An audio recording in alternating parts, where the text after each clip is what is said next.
I'll call the November 8th, 2023 meeting of the Fire Station Building Committee to order. We're meeting in room 120 of 1 Liberty Lane, Norfolk, Mass. All committee members are present in person, so no roll call attendance is needed. First item is public comment. If anyone's on Zoom, no one's in the room. All right, we will move on to OPM report. Steve. Okay.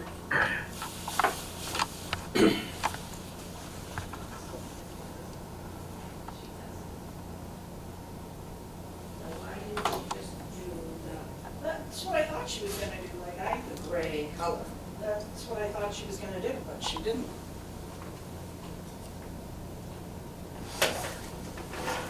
Like I was fully prepared today to come in totally red. I prepared her, I had the whole deal.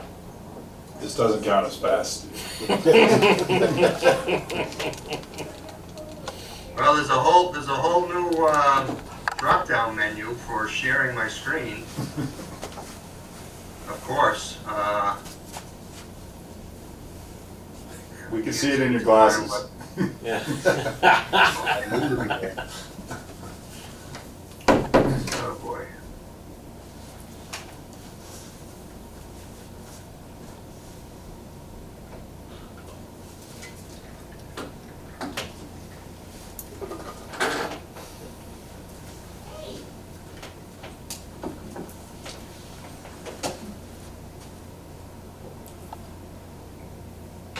Getting closer.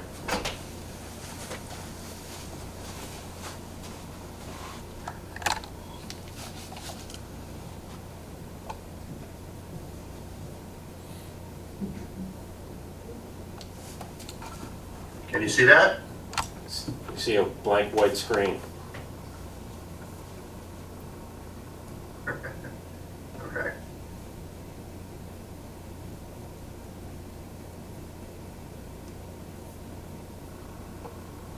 Steve, before we saw the white screen, we saw, I think it was Yeah. your email. Yeah, it was your, it was maybe Internet Explorer or something. Yeah. Well, what are you seeing now? Still just a, I got. oh, stop sharing. Yeah, I gotta try to start it up again.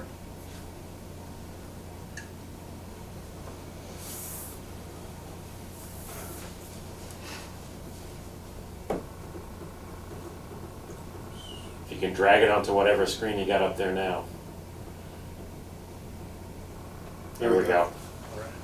Can you see that? Yep, Norfolk Fire Station OPM report? you got it. Perfect. All right. Sorry about that. Oh, I'll try and motor through this quickly. Progress since our last meeting, which was on October 11th. The structural steel is complete. The mason's continuing with the installation of CMU walls. The electrician is continuing to put conduit as the CMU walls are being built. Primary electrical conduit and duct bank has been installed. Plumbing underground and roof drain piping above ground and underground has been installed or is continuing to be installed. Second floor slab and sections of the first floor slab have been poured. Light gauge metal framing has been started on the second floor exterior walls, as well as some of the dense glass sheathing. The sloped and low slope roofing has started. The septic structures and piping have been installed. We're at the continued review of an installation of the mock-up panel, and the windows have been delivered and are currently stored off-site. Photo documentation for tonight. Again, we've got some aerial photos that are have been taken by Andy Bekanowski. This is from this past weekend on Sunday, the 5th. Obviously, that's the front of the building from across the street. And the front of the building also showing the roof. And you can see the insulation bundles are stored up on the roof. Those are now installed, which we'll see in further photos. Again, another aerial photo from the front, sort of northwest corner. Is the northeast corner over the existing fire station. And this is the east side, showing some of the back, some of the low roofs out in the back of the building here and here.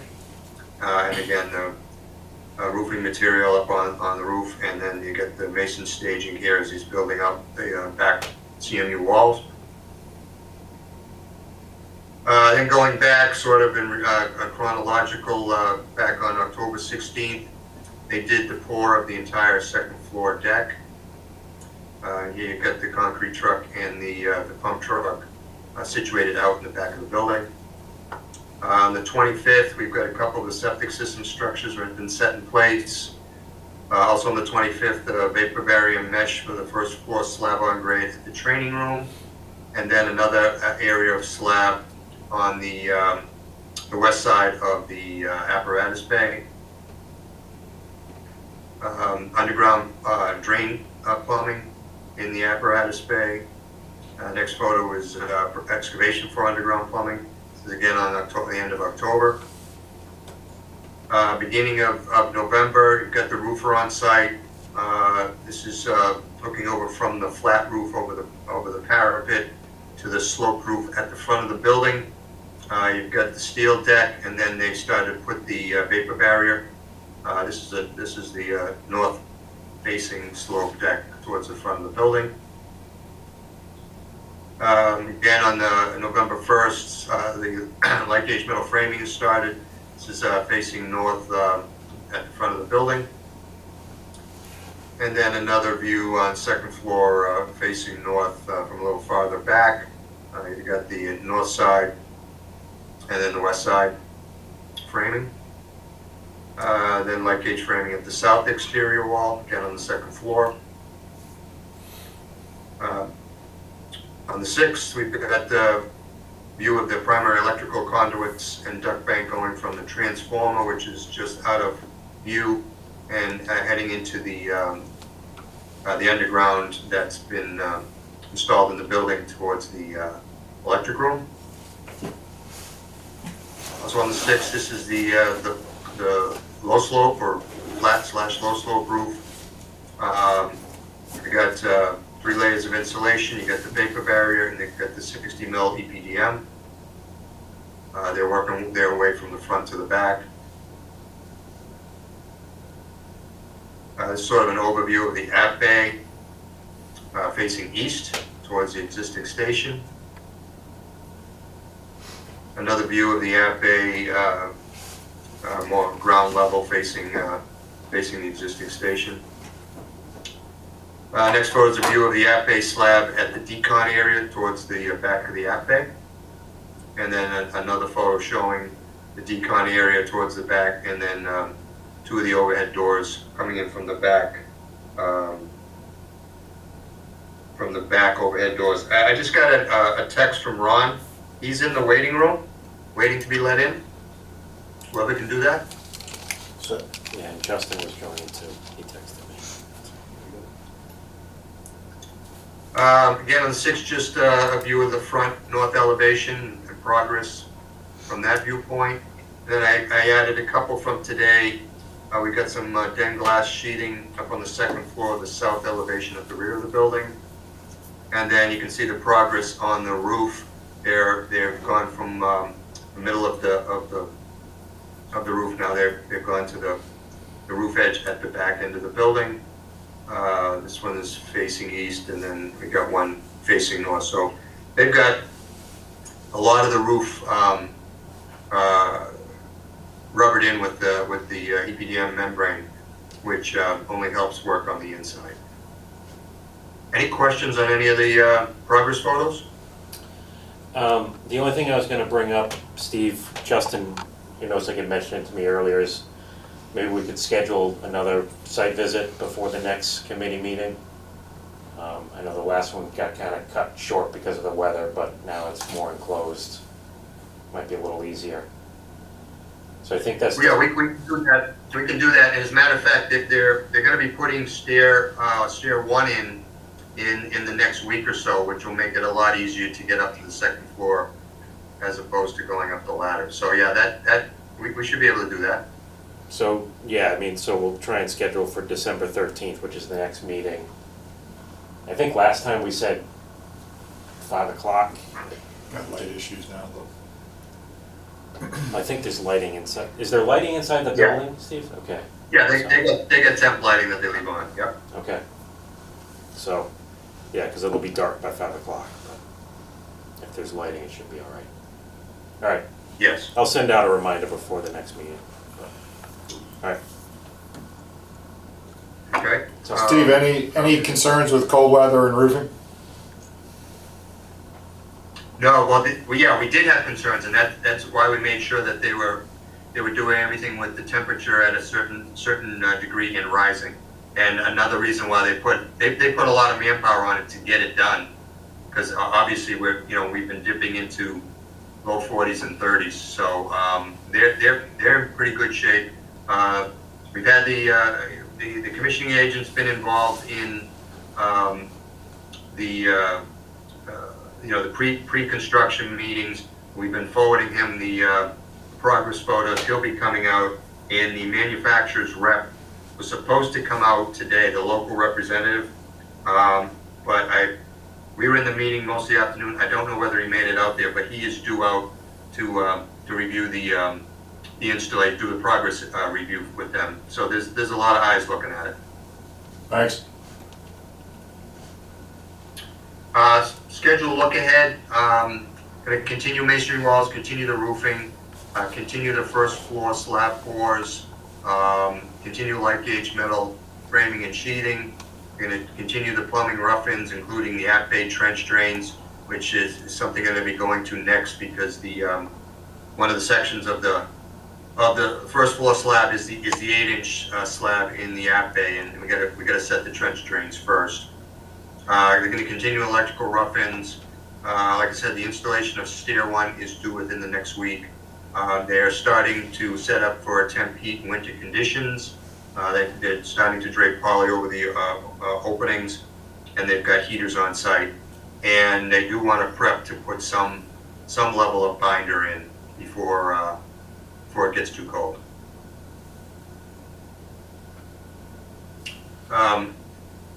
Other issues for construction progress. At this point, Castagna, with their application for payment number 8 through October, which we're currently reviewing and getting processed, they're about 26.4% complete. Owner purchases /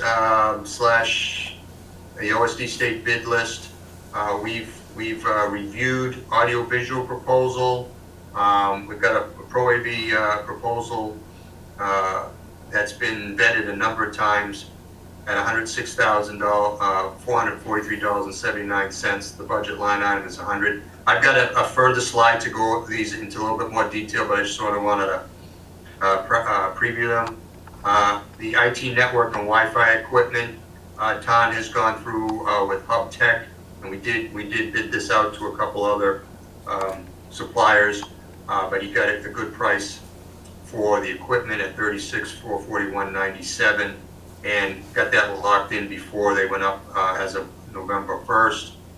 And then station alerting, we did have a very high number from Allcom that we vetted out today. We're now at $129,966.78. We did have a budget line item of $50,000. Again, I'll go into that with a little more detail further on. PV panel system. Ron wanted to sort of review at a high level the potential for doing a power purchase agreement, especially in lieu of some of the changing incentives, including the Inflation Reduction Act. Ron, do you want to jump on this now? Sure, if you'd like me to. Sure, why not? Okay. Hi, everyone. So the bottom line is, when we talked about solar at the beginning of the job, we would be doing it through a power purchase agreement, right? Because Norfolk is a non-tax-paying entity. And so if you do it through a power purchase agreement, which I do believe Norfolk has some experience in, the investors, the agreement itself that comes from a firm like Revision Energy, they get a 30% discount on all their taxes and their investment. And so then you're paying a reduced cost and everything else. So those rules have changed. And the reason the rules have changed with the Inflation Reduction Act is because now non-tax-paying entities, instead of getting a tax credit, get a check from the federal government. Now, the interesting thing about this is it's not just for the solar panels, right? If you put in an all-electric building and you put in the solar panels, a lot of the infrastructure is also paid for. The percentage that it's still the same 30%. So basically, if you wanted to do this, you would get a quote from a solar company to put solar on the building. You'd get 30% off, whatever you pay, and it's not just 30% on the panels, but 30% on the whole thing, the installation and everything else in terms of the infrastructure. And then the question would be, does that also pay for the heat pumps? So in the VRF system. And so in addition to the 30%, you can get up to another 10% if you're a green community. So whatever the Inflation Reduction Act requirements are, if you are a green community and you can check off those boxes, you get an additional 10%. And then there's another 10% for there are some more community, it's all about your town. There are some more community incentives that if you check those boxes, you can get up to another 10%. So really, it's 50% off. What we've been tracking is that anybody pursuing this have been told, yep, you're going to get the 30%. And then they've been told, you're going to get the 10% because you're a community that signed on to the stretch code and you're a green community and you check these boxes. So that's 40%. And then the other 10%, they get a few percent, like 1 or 2 or 3%. So typically you're at that location. Now, the next piece about this is that if you do it as part of a project where you're taking out a municipal bond and the bond is tax exempt, which yours is, then you have to give 15% back, right? So your credit would not be the 40%, it would be 40 minus 15%. However, you'd be doing this after the project, so it wouldn't be involved in the project. So it might be worth the town sort of saying, if this is the case, what would it cost to do the solar? What if we bought it outright? And what if we bought it without going out and getting a municipal bond? So those are all things to consider. And the reason I want to throw this out there now is 2 reasons. One, we're doing pretty well. I'm going to jinx the whole thing. I know we're going to jinx the whole thing, but we're doing pretty well on our construction contingency. So, I'm just wondering, does it make sense to investigate this? Have us look into it a little bit deeper and see what would be available to Norfolk, maybe work with Todd a little bit on this. If you have a tax professional in town who does your taxes, get their information or their input on this. Because one of the things that we're thinking is, if you want to go ahead and do this, we could have it all in line, and we could also file this with your April 2024, in April 15th, 2024, we would make the notification to the IRS and say, hey, we are a municipality, we're interested in the Inflation Reduction Act, we have a new building that's going to be completed in June or September, but they actually occupy it in June. We have a building that's going to be completed in June. When that project's done, we're going to put solar on the building. What can we get back in terms of the Inflation Reduction Act? And then you'll know. Steve, the benefit of doing it now would be that we could include some of the mechanical equipment? Yes. And that's a question. So, you know, our question would be, because right now what we're being told by Eversource and by National Grid, by everybody else, is if you take the mass save incentives plus the Inflation Reduction Act, and this is too late for our job, so I don't want to go down this road. But what we're being told is, remember those life cycle cost analysis that we did up front that said VRF was the most cost-effective system to put in based on initial costs and operational costs? Well, if you take all the mass save incentives, if you take all of the Inflation Reduction Act, you minus the 15%, because most public projects have a non-taxable bond. Basically, geothermal is the least expensive system to install up front. So there is a big wave of a lot of community projects right now going down that road to take advantage of the Inflation Reduction Act and the Mass Saves program. You've already taken advantage of the Mass Saves program, so you've got money coming back, or you will. And you know, that next step is, why not just investigate this with a solar company, so they can size everything, and then why not ask the question of the IRS saying, hey, you know, here's our story, this is what we're doing. Right now, we don't plan on doing this as part of our bond project because it'll be after the fact. What if we decided to do it as part of it? In other words, what if we expedited this and tried to get it done as part of the project? And then, you know, you'd have the benefit of knowing what it's going to cost, right? Because we could get this costed out through a solar company. And you'd have the benefit to find out what would the incentives be in order to do this. The other thing that would do, and I got to check this with Mass Saves and Eversource, is if we added the solar to the project, does that mean our EUI goes down, which kicks us into tier 1, which is more money?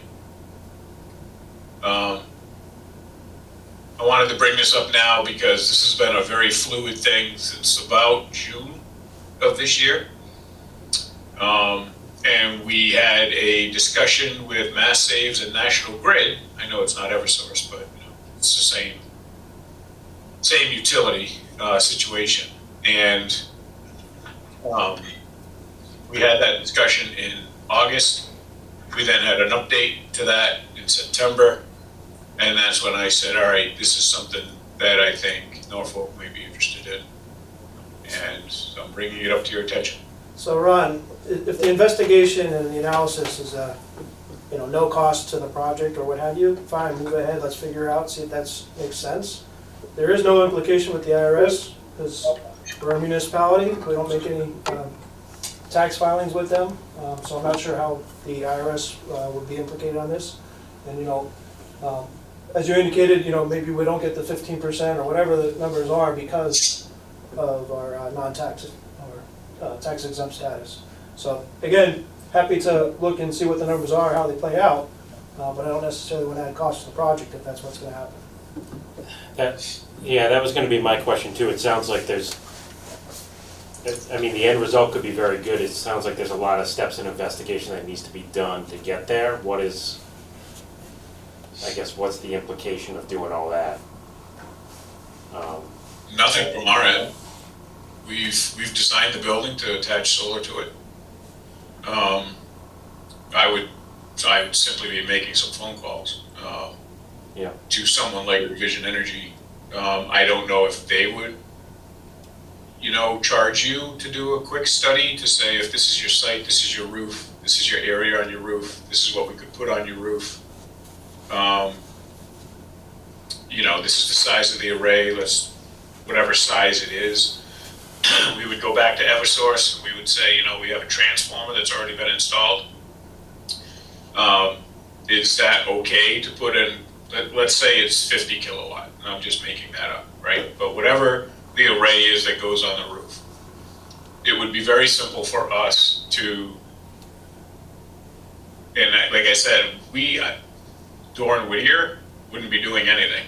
We would be making some calls, so I guess we do something, but you know, making some calls, having Revision Energy look at this or another solar company, getting you the information. Todd would be able to then reach out to your tax professional in town and just say, we don't file with the IRS. However, we're gonna in 2024 if this allows us to say, hey, we're a non-tax entity.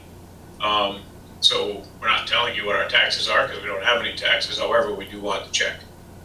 And, All right, and so, the reason it's fluid is because, you know, all the tax professionals are just getting up to speed. I mean, how do you take a town, a city, municipality that doesn't pay taxes? How do you get that check out of the IRS? right, And so the answer is you file a request for it. Steve, do you need anything from us, or do we need to vote? Should we just, I mean, sounds like make some phone calls and get back to us the next meeting? Did you not hear me? Or Ron. Yeah, I think, Yeah. Oh, I said I think that's Steve, what sorry, you're saying. I meant Ron, sorry. there's no. Ron, you don't need anything from us, Ron, right? Right, Ron?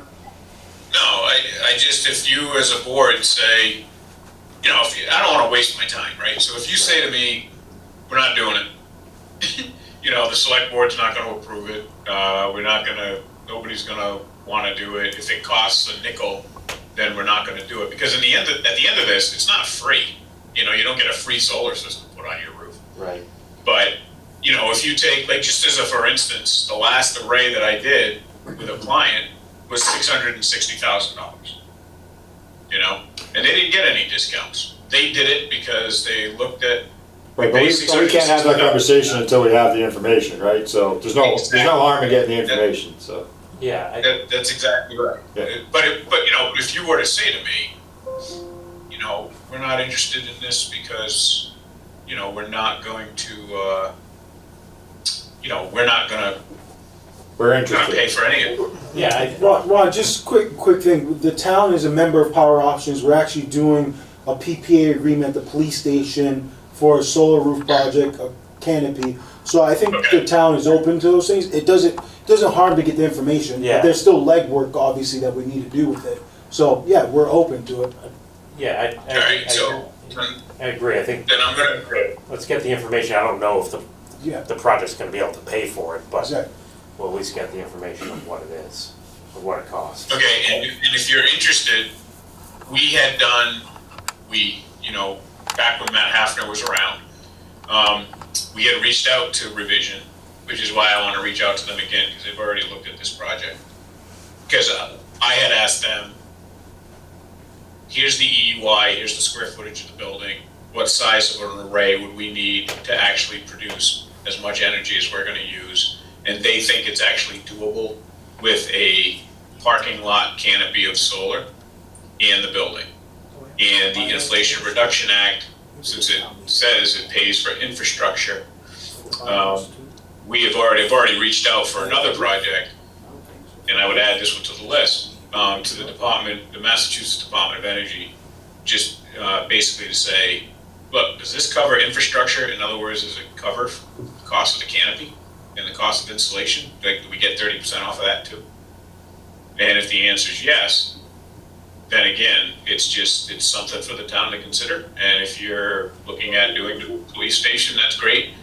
The other thing is, if you didn't want to buy it outright and get that direct money back from the IRS, you could do a power purchase agreement here as well. So my thing though is I'm thinking if we do it soon, within that 1 year, or the sooner the better, I guess, as the building's getting completed, I'd love to go back to Mass Save and say, hey, the town was able to get the solar in, which means technically we don't have a geothermal system, which would have driven our EUI down. But now we have a solar system that's driving our EUI down. Does that kick us into the tier 1? In which case you get another 50 cents a square foot, you know, for the project. So I'm just trying to maximize as much money as you get back. And, you know, I think with the Inflation Reduction Act, you know, we've got an election coming up at some point in 2024, is it? Yeah, take advantage of it while it's available, I always say. Yeah, I think we're all on board, Ron, to at least get the information.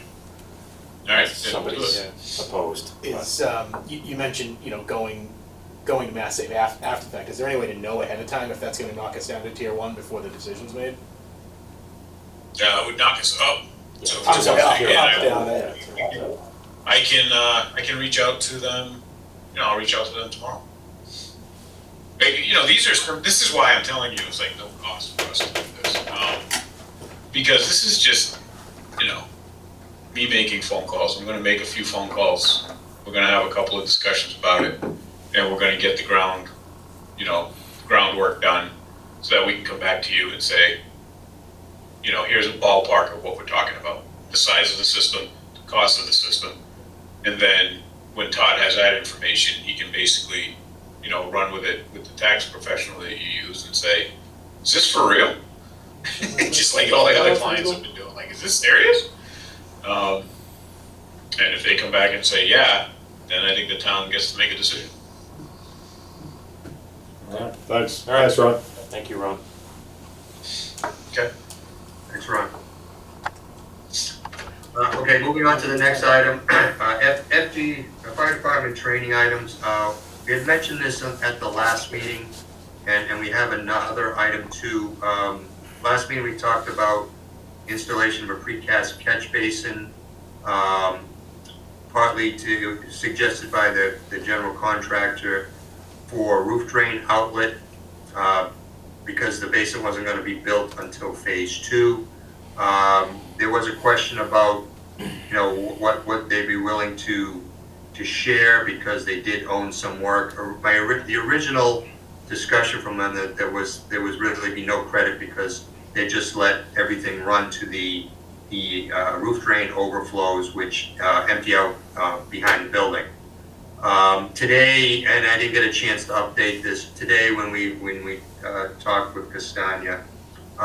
The change order is about $10,500. They said that they would be willing to credit $2,000 to that, which would make it about $8,500 for installation of a catch basin in line on the roof drain outlet that goes to the basin that would end up in the apron in front of the fire station, not in front of the front entry, but in front of the app bay, which we would then make sure that it was not sort of an eyesore. We talked about putting it in and then painting it potentially red or something, and then the fire station using that twofold, one for like a confined space entry training, and then also for some of their water training.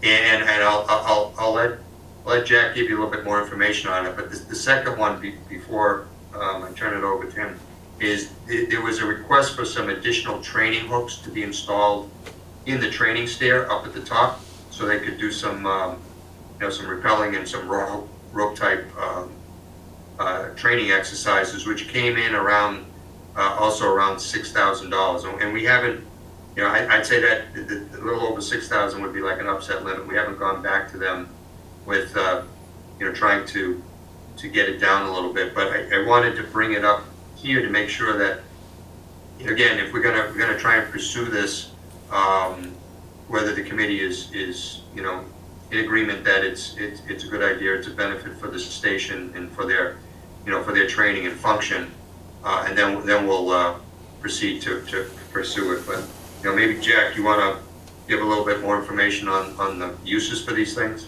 Sure, yeah. I think the biggest thing is we're just trying to maximize all of our training on site, because a lot of times when we're doing pump training and stuff and we're drafting, we'll end up going up to Miller Street or City Mills Pond and draft, and a lot of times we end up getting calls and then having to break everything down and then go on the call. But this will allow us to do that type of training right on site. And if we do have calls, we can just leave everything that we're training with and go on the call immediately. We would practice our drafting operations, pumping operations out of that retention tank. And we'd be able to just recycle the water right back into it. And like Steve and Ron was saying, that it's clean water coming off the roof, so, which would be great. It'd be good for the pumps too, just having the clean water running through it as opposed to, pond water and stuff. And we can practice like confined space technical rescue type stuff in that tank also. And it's the same thing too with the hooks in the stairway. Just practicing some of our extraction, technical rescue stuff, using ropes and stoke baskets and stuff like that going down stairways, and firefighter rescue stuff like that. So the biggest thing is just maximizing what we can do on site. I mean, it seems like pretty small dollars to me, but if it's a benefit to you guys, I think it's fine. It is. I mean, our budget is good, like Ron said. I just want to make sure that, we're, again, we pursue this stuff and get the best, vet out the best price we can, that we can implement it. Because one thing that Castagna brought up is, he said, if you're gonna do this catch basin, they're trying to get out of the ground, because the weather's getting colder. So the training hooks not so much, but the catch basin, if they're gonna do that, they gotta get it there. They gotta do the excavation work for it and get that in the ground. So they're not they're trying to hold us to the fire. They just said, we just want to know whether we're gonna do it or not, just so that we can either plan for it or not plan for it. And then the training hooks, that it's just not like an eye bolt in the wall. I mean, these things gotta be safe, because the guy's gonna be hanging off of them. So it may seem like a bunch of money for a couple of hooks, but it involves the miscellaneous metals subcontractor and proper installation, so that nothing unsavory happens. Steve, so what are you looking from us now? Not looking for. I'm just looking for you to say, yeah, we agree that we should move forward with this, and then let us get our best price, and then move forward and get it into the next change order. Yeah, because I would assume, I think they're just looking forward to proceed. The amount of the change order will be small enough that Justin and I just sign off on it. Right, so then where are we with our contingency spend? So That's a slide coming up, but I mean, I can jump down to it and show you. Yep, there we go. So we've issued change order number 1. It's items that we went over the last few meetings. We did include the metered power use back charge off of the meters that were installed. But we've got $942,000 left in the construction contingency. We haven't even touched any of the soft costs. So we're in good shape contingency wise. And what are our risks to this number right now? To the 942 number? Yes. yeah, other change orders that we know about possibly coming up. Yeah, we've got a few. We hit some more boulders and ledge. It's another 20,000. Maybe we got $100,000 of unresolved and submitted and or to be submitted PCOs, but we're nowhere near 900,000. And what percentage of construction are we through? 25%. 20. I think it said 26%. Yeah, 26. Yeah, 26.4. Yeah, 26.4%. Just discussing as a committee, the training hooks, Ron, Steve, that doesn't need to be done now that's not as time sensitive as the catch basin, right? It is not, no. If they're trying to get out, I'm just gonna give my opinion on this quickly. I think the catch basin makes sense. I think the chief and the team has illustrated why that makes sense to pursue. And I think with the weather, they want to move forward with that. I feel comfortable pursuing that. I think we could wait on the training hooks. Well, I think Steve said that they still need, the 6,000 was an upset limit that they need to figure out what it actually Correct. is. Correct. It was $6,055, I believe, was the total, and we want to evaluate it, but that it would be not to exceed. Let's put it that way. So if we actually hit that extra $100,000, that's 16% of the contingency at 26% of the way through construction. And I would think that, it's just my guess, I mean, the biggest unknowns with the new build was groundwork, that you're through some of the biggest risks to contingency And steel, expense. which is over, also over, and roof, which is almost over, so. And Kevin, I would also add that you're 16% of the way through, that's just a construction contingency. Unless I'm wrong, Steve, we had 300 for the owner's contingency and then 200 for the soft cost contingency. Yeah, we had three Another 500. contingency numbers, correct. And some of That those conversation's coming up though, right? Right, so, under purchase. yeah. Our soft cost contingency is being spent. I'm right? looking So- at the owner purchases there, and some of those are over, so Right. some of Yeah, that but is it- gonna yeah. evaporate. But I think, Exactly. to Justin's point though, I think where we are, it's pretty reasonable to approve upset limits of 10 and 6 for these two items, knowing that the 10 is closer to 8.5 and the 6 is likely to be less, so. Yeah, Seems like small potatoes for long-term flexibility advantages for the department, so. In the scheme of things. Okay, then we'll pursue them both. Well, I And, don't know if my opinion is. so, yeah, I share Aaron's opinion. Yeah. Does anybody else feel differently? No, I agree. All right, I think we're good. Okay, and then, and next item, as far as schedule goes, there's really no change in schedule. The move-in is the beginning of July for the FD into the new building. Project completion is November. We did get some good news on the generator. Cassandra got a delivery date now of January 2024 as opposed to September, which was a market improvement. The AHUs, they're still working to get a better delivery on those, but they're still in the May-June timeframe.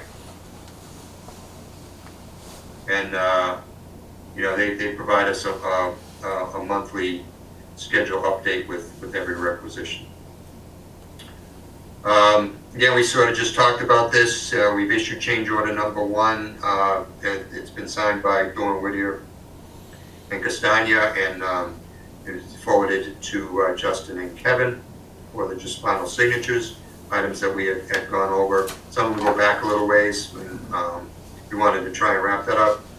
We're getting ready to put together change order number 2 also, and try and iron out some others that have been lingering and a few new ones. But again, our contingency is what we just talked about. Owner purchases. Now, I know this is sort of jumping to an action item, but I'll go over just sort of where we stand right now with owner purchases. The network and Wi-Fi equipment. Ton worked with Hub Tech for a while, as getting pricing on his network switches and his Wi-Fi. We opted to go initially with getting the equipment because he was foreseeing some equipment price increases. But what we did do is we did request quotes from 3 other vendors that are on the state bid list. We only got a response from 1, and they were much higher than the Hub Tech quote. The other 2 did. I had to question them because they went past the date we gave them, was whether they were even giving us a quote or not. And I believe only 1 responded saying no. So we sort of vetted that out with other vendors. We locked in the 1031 price. The labor and programming, we're going to do that is a separate purchase. But we wanted to get the get the equipment for the price that we could. And the network, we had that as two different line items, but it's been sort of combined here, and the budget is $125,000. So we did have a couple emails that were sent on that, and I know that's part of what we wanted to talk about as far as the process goes, which we can do after the next two items. Audio visual, Steve, real quick, sorry. Any estimate as to what, or guess as to what the labor cost might be on that 36,000? Yeah, I believe the Tom got from them something no more than around $20,000 for that be their labor, which is relatively minor, and programming and whatever kind of licenses. So, but we do have to firm that up because we did defer it. Right, so we're talking about less than $60,000 on a $125,000 budget item. Yeah, Todd thought he was going to be under budget on the network and the Wi-Fi. So that obviously will anything we say we'll use to offset something else. Yeah, so when this came up and Justin was out, so I kind of had to give him the go-ahead on the 31st. So I asked the same question about the labor. I was referencing a line item budget of $75,000, and he said we'll be under that. So. Yeah, that IT network. That's a good step for the next two conversations. Exactly. So. Right. But and then so the audio visual, we did go through 3 iterations of that. We again vetted it with ProAV end of last week, making sure that we did a room by room, making sure everything equipment wise is what was required. Made a few changes. I believe the initial quote was over $107,000. It did go down a little bit. Our budget line item is $100,000, so it's not too bad. But that's also something that we want to get the go ahead to issue them a purchase order, because we're concerned that the prices seem to be fluctuating a little bit, and we don't want to run into any kind of long lead items, even though their installation is in the May-June timeframe. Sometimes these things, not everything, but certain components can have a long lead time. So that's the update on the audio visual. Station alerting. Oh, sorry, Steve, I'm jumping in again. So when you say we vetted it, that included the fire department? Fire, Dawn Whittier, and Vertex, correct, along with ProAV. We had a group meeting. Thanks. And that and vetted, does that mean comparing to other quotes that you received, or just kind of drilling down and making sure the number makes sense?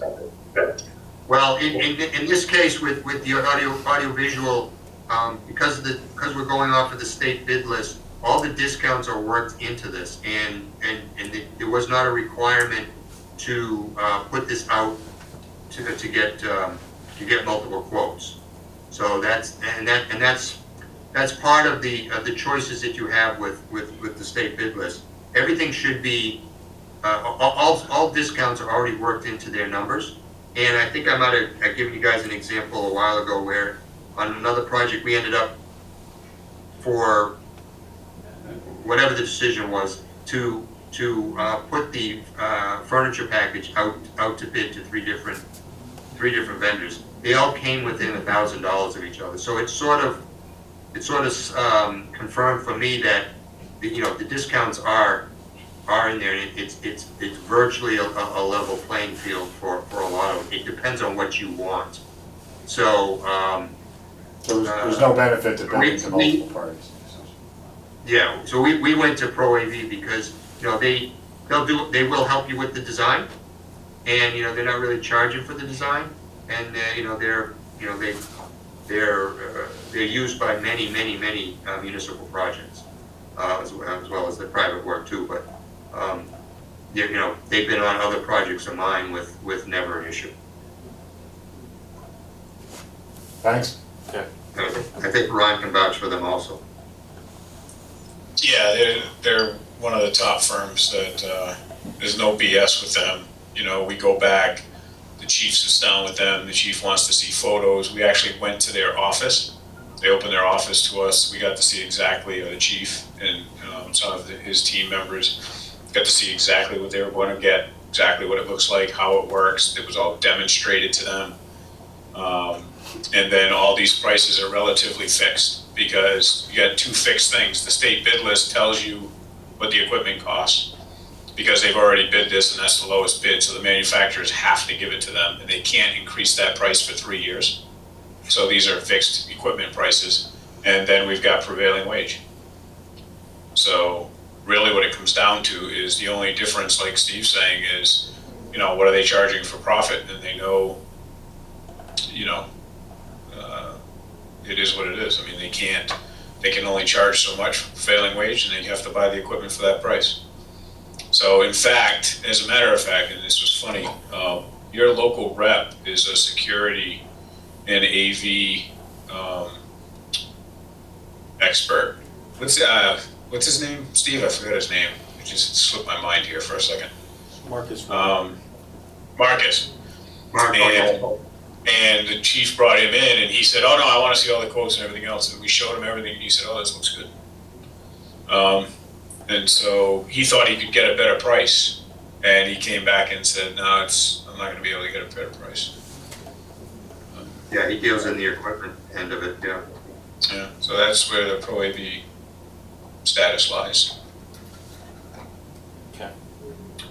And then just to sort of wrap up the ones we've gotten so far, we did on the station alerting, the Zetron system, Alcom gave us an original proposal of $268,073. We had a project budget of $50,000 based on early design conversations. So today, we had a meeting with the Alcom rep, reviewed the scope and the equipment, and made some revisions, and also, saw some things that, appeared to be included that weren't really necessary or weren't asked for. So he was good enough to revise that quote and get us to us just before the meeting.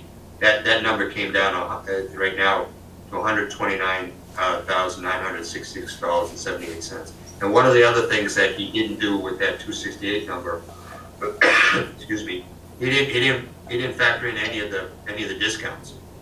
So we said, please, give us what the number is. And he said he didn't do that because he says sometimes they fluctuate, but this is a much better number. Obviously, it's higher than what we had in the budget. So this is something that's going to, we're going to have to, move some numbers around on, whatever savings we have will cover the station alerting, but we also have the soft cost contingency, which I'm trying to look up. Let's see, the owner contingency was yep, and the soft costs was 212. Steve, why are I we? have some questions about this, as I'm sure others do. Go ahead, Justin. Is Allcom our only choice here? Because it doesn't seem to me that this is a serious bid. Allcom is currently your station alerting vendor, and he's also the vendor for the MEC. So there's that interconnection that we do have to deal with to agree. But he's also a state bid list contractor. I mean, sorry, from what I see, it's 5 times the project budget, and then as soon as there was pushback, he reduced it by over half, which still is up 3 times the project budget. It doesn't seem like this is a serious number. So if I may, Justin, I think, so 2 things. First of all, when he sent in the quote, it's pretty much the email that I sent to him. I didn't accuse him of not being serious, but I did say to him, you got the right project here. So what he explained to us today was that he gave us a number of $50,000 during design.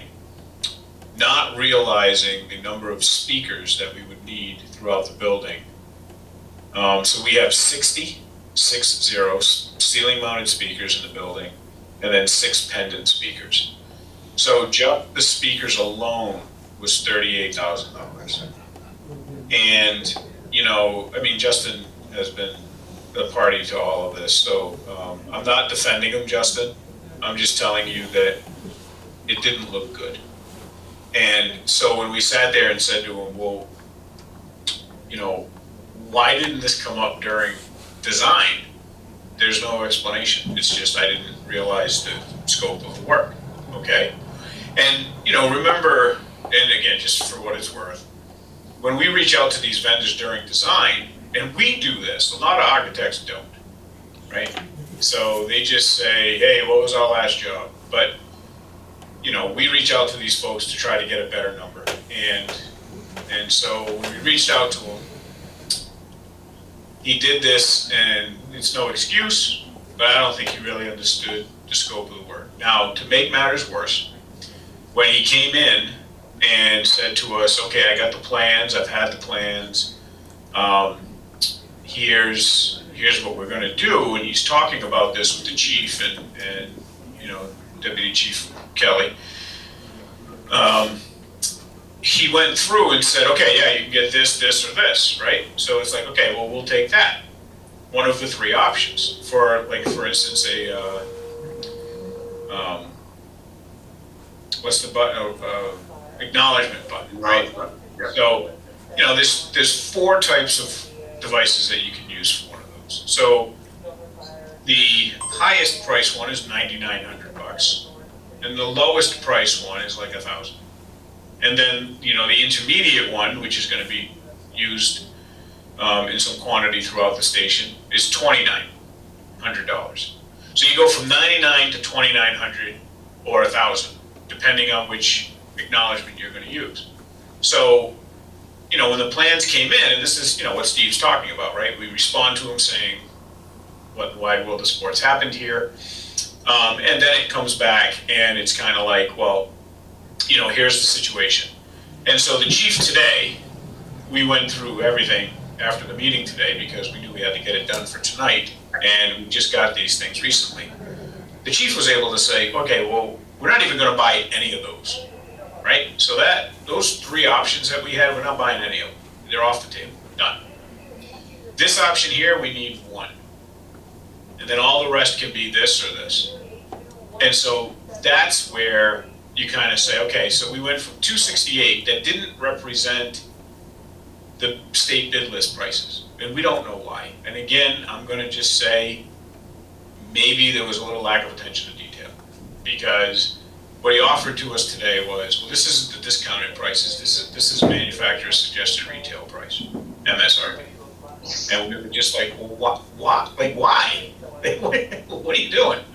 I don't mean to cut you off, but I'm just counting. I'm in the firehouse right now. We have 12 speakers and 1 acknowledgement button in the entire firehouse. So I'm not understanding why there needs to be 60 speakers. I don't even think there's 60 rooms in the firehouse we're building. And just because the equipment communicates with the MEC and with the police department, like for the ease of it, again, nothing that you're saying makes me think that this is a legitimate bid and a serious bidder. I think we should probably look at other places. Like an Android will talk to an Apple. There's ways that all these things talk to each other. I don't think this person is taking the project seriously, and I don't think we should go with them. Okay.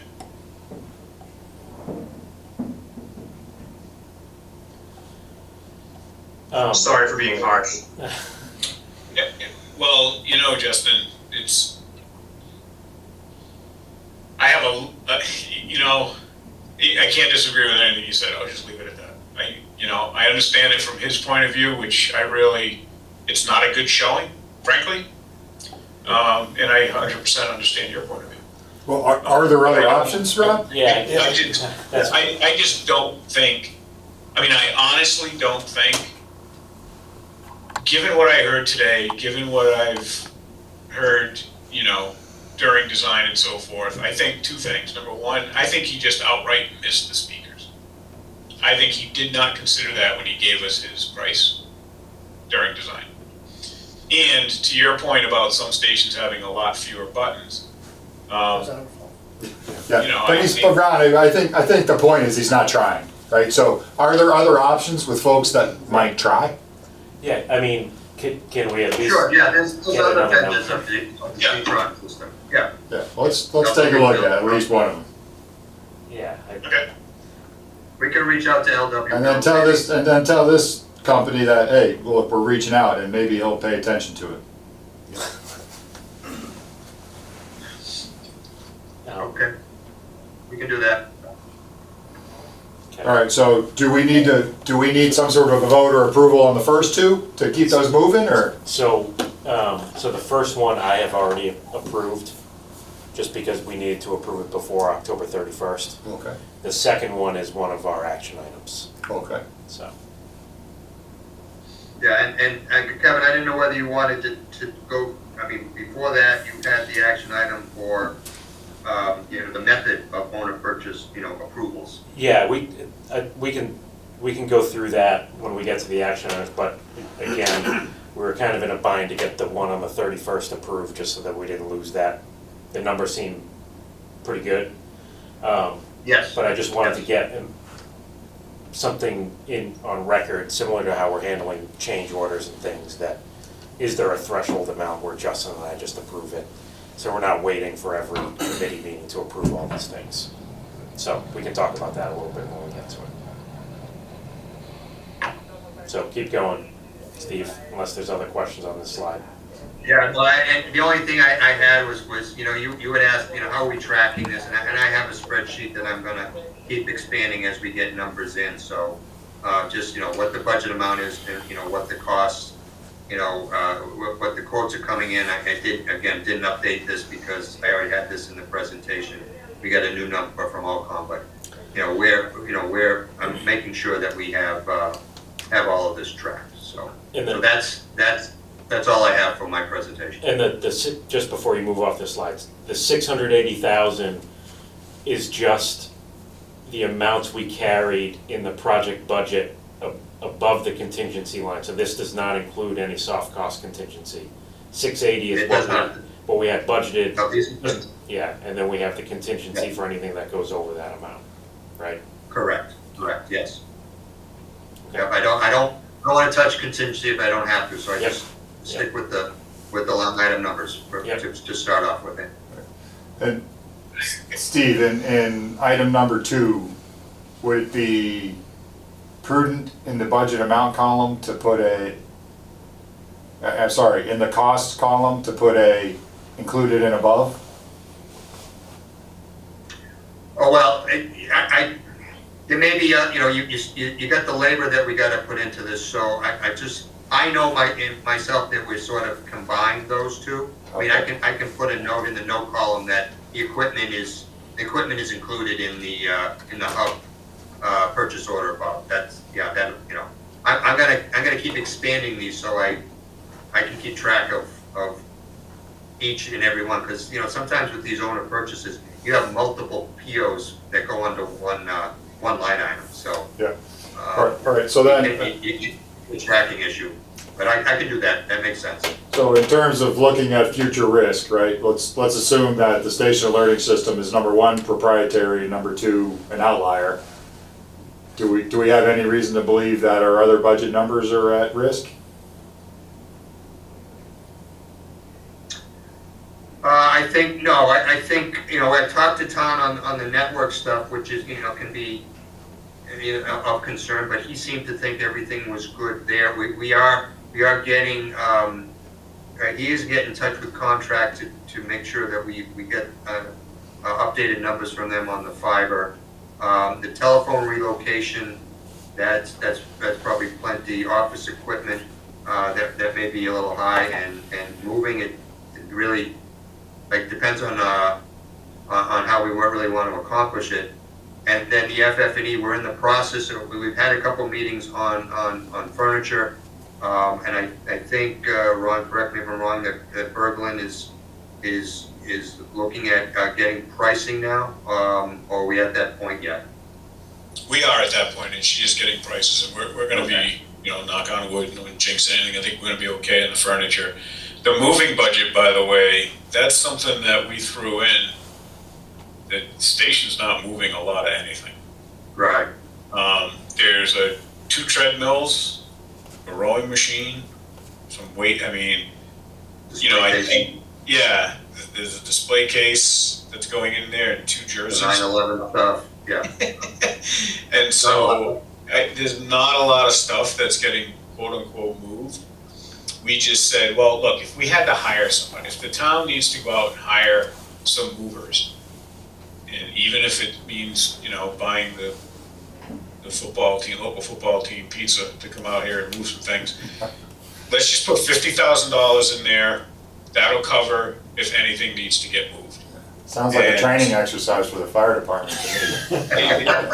Exactly. And on top of that, I gotta really put it, and I don't want to jinx anything, but the contractor has been extremely good to work with. Oh, we gotta stop saying these things tonight. I know, but every time the staff has asked them to do something, they've done it.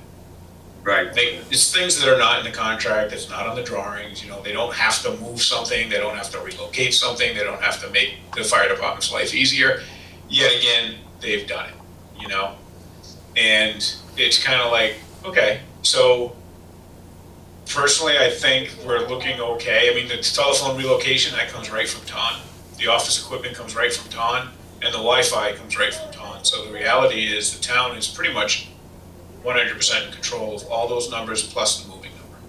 I'm good with these 2 numbers. Okay. Saying a lot for a little. Okay. We good? You want me to, I can drop out of this now? Any other questions on the OPM report?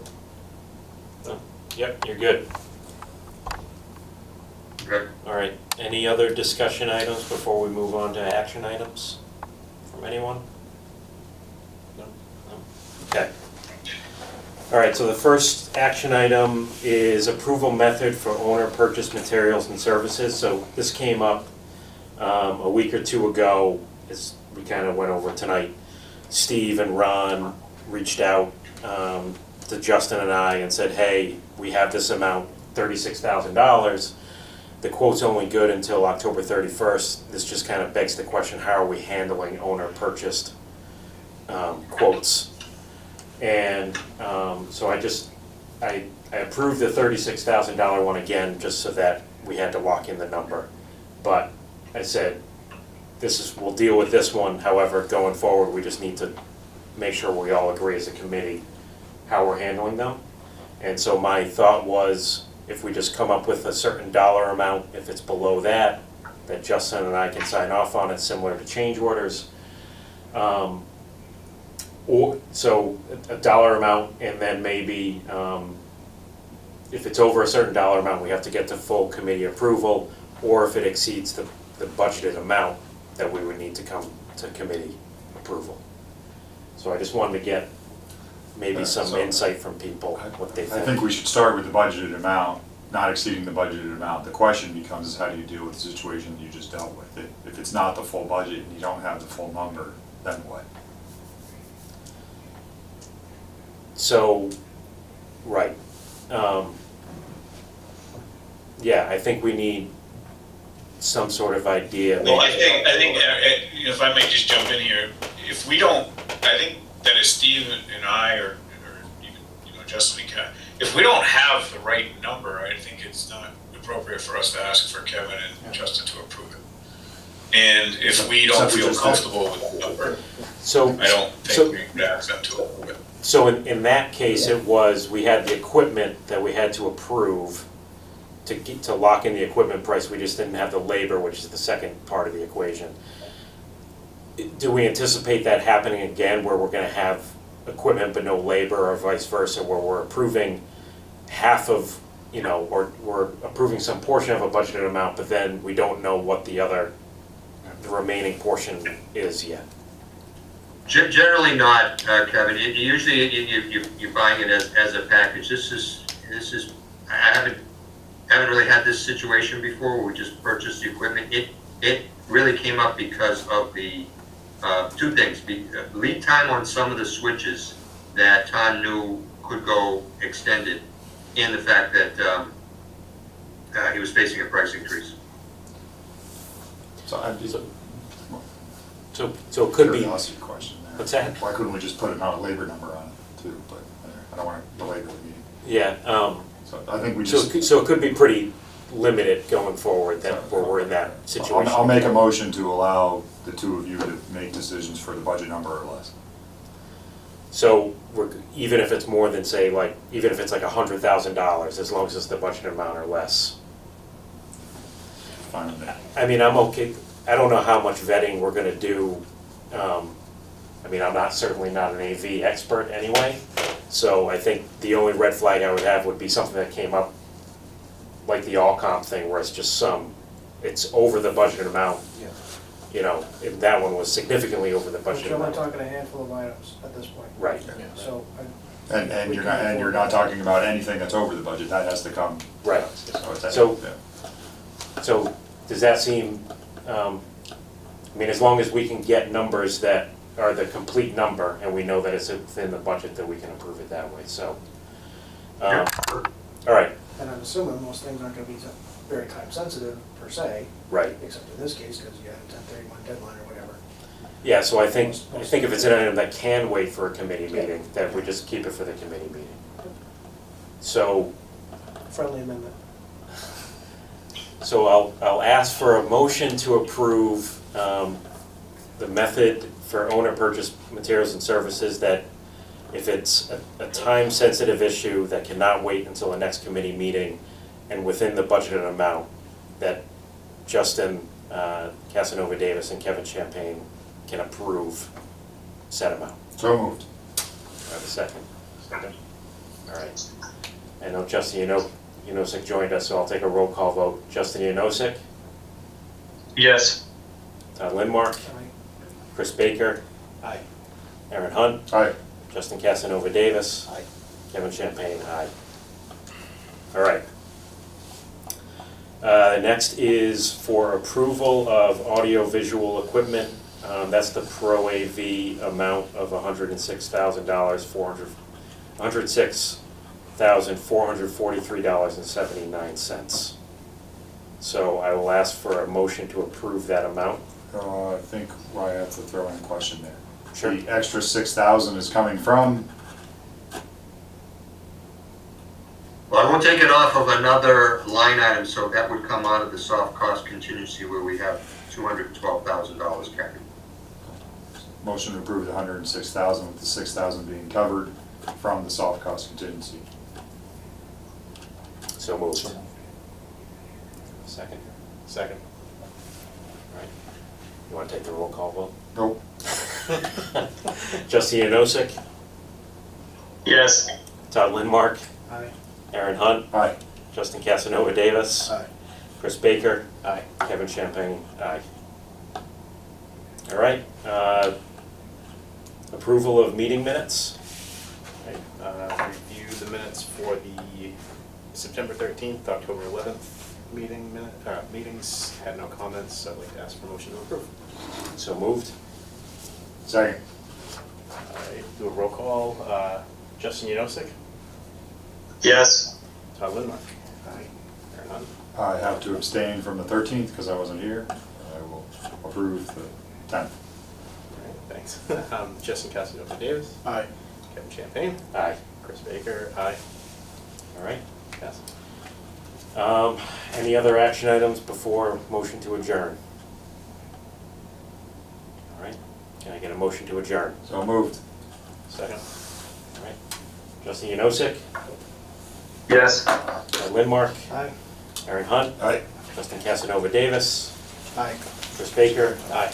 Kevin Champagne, aye. Thanks, everyone.